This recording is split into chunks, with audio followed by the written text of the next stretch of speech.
walk away from me? Huh? Look at me! God. This is wild. Hey, stop it! Let her go! Not until she hears me! Somebody Ma'am, else! release her now! Blood on white sheets, a scream that split the sterile silence. Help her! Please! She's losing too much! The billionaire's voice cracked, echoing through the hallways of the hospital that once promised safety. Behind the mask, the doctor's eyes were cold, too calm, too cruel. Nurses froze, whispers spreading like wildfire. That's his wife, the black one. What happened next would shake the world, exposing the kind of hatred money couldn't silence. This is the story of how love turned to fury, and how a husband's revenge became justice. If this gripped you, comment your city below and hit like to keep the stories going. The sun poured through the penthouse windows, spilling gold across marble floors and designer furniture that seemed untouched by time. Elijah Carter, a self-made billionaire, had built his empire from nothing, his hands once calloused from factory work, now guiding a company that shaped the skyline itself. Yet despite the boardrooms and private jets, his greatest treasure wasn't his wealth. It was Amara, his wife, a woman whose laughter could soften even the hardest day. They had met at a charity gala. She, a young architect passionate about rebuilding communities once forgotten. He, a donor who had never expected a woman to challenge his every opinion with fire and grace. Their love had been instant, defying the quiet sneers of society that couldn't understand how a black woman could stand beside one of the world's wealthiest men and command the room with silent dignity. Now, 8 months pregnant, Amara spent her mornings walking through the gardens Elijah had planted for her, a sanctuary in the middle of a city that rarely showed kindness. The baby's room was nearly finished, its walls painted in warm earth tones, soft lights spilling across a crib crafted by artisans from Ghana. Life, for once, felt perfect. Too perfect. But perfection always carries a shadow. There had been whispers, disapproving looks from people who believed wealth and color should never mix. At business dinners, Elijah had caught the subtle glances, the strained smiles that vanished when Amara entered.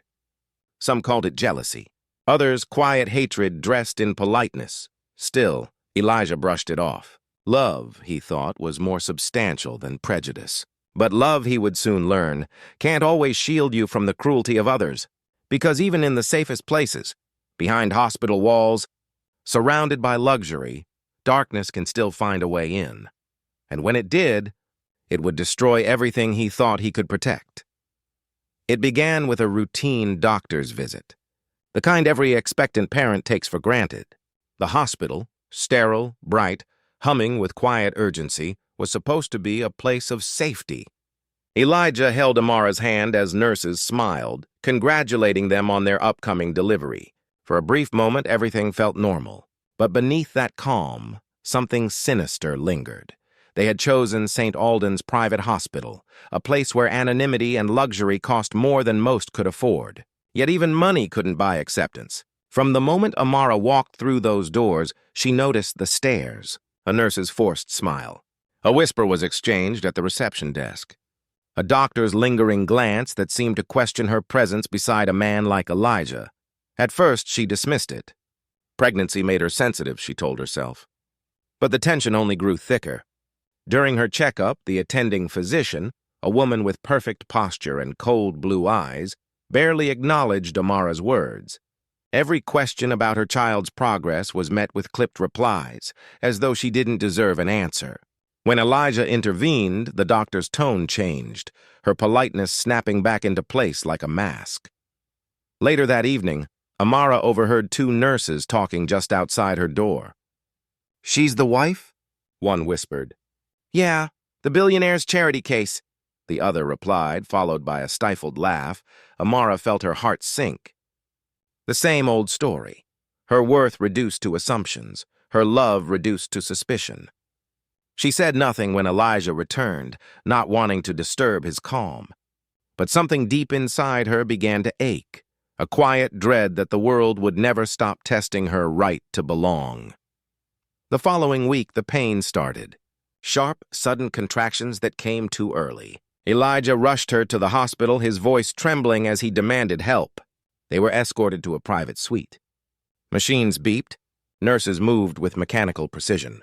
But the same doctor was there, Dr. Evelyn Hart, her expression unreadable, her voice calm as winter. Minutes turned to hours. Amara's pain worsened. Elijah watched helplessly as the staff delayed her treatment, murmuring excuses about protocols and approvals. Panic rose in his chest as he saw the color drain from Amara's face. "Do something!" he shouted, but Dr. Hart only frowned. Then it happened. A tray clattered. A sharp cry tore through the room. The doctor had pushed past a nurse in frustration, her movements rough, careless. The sound of metal instruments hitting the floor echoed like thunder.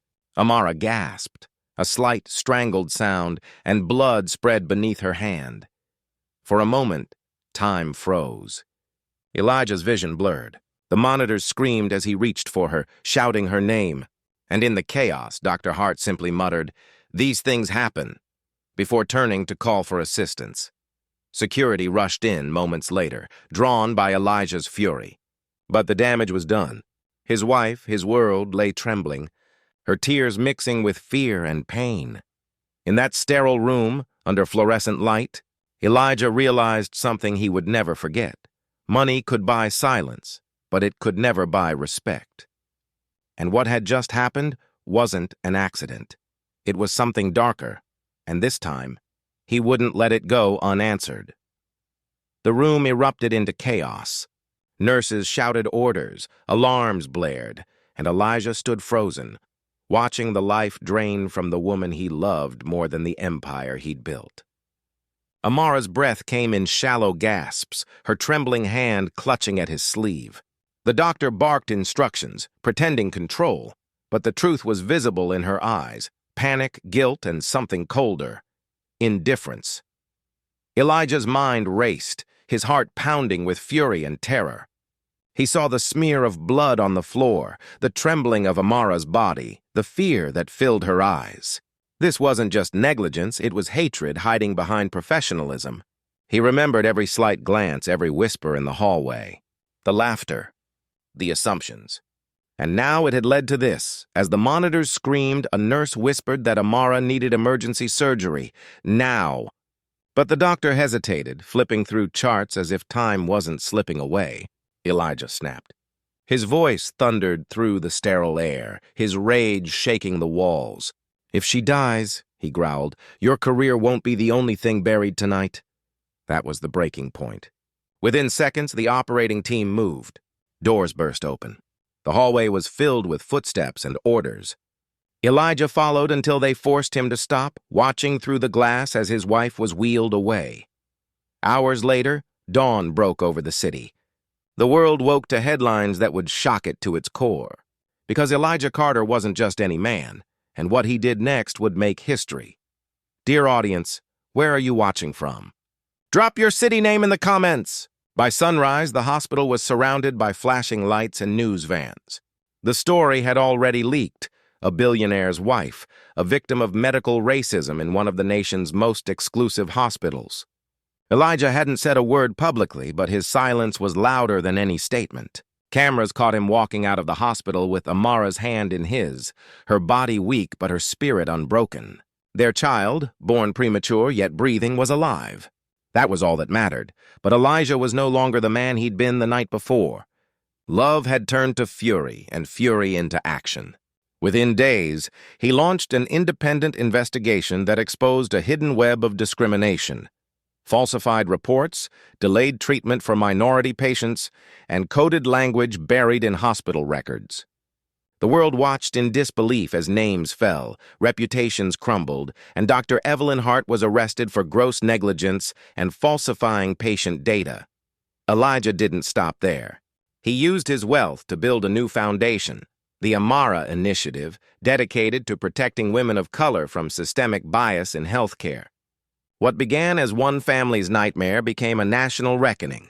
Months later, as Amara rocked their baby under the same morning light that once symbolized peace, Elijah finally understood. Justice wasn't vengeance. It was exposure. And to the world watching, he left a question that lingered long after the headlines faded. How many more lives must bleed before equality stops being a promise and becomes a reality. Thanks for watching. Subscribe for more powerful stories and new videos.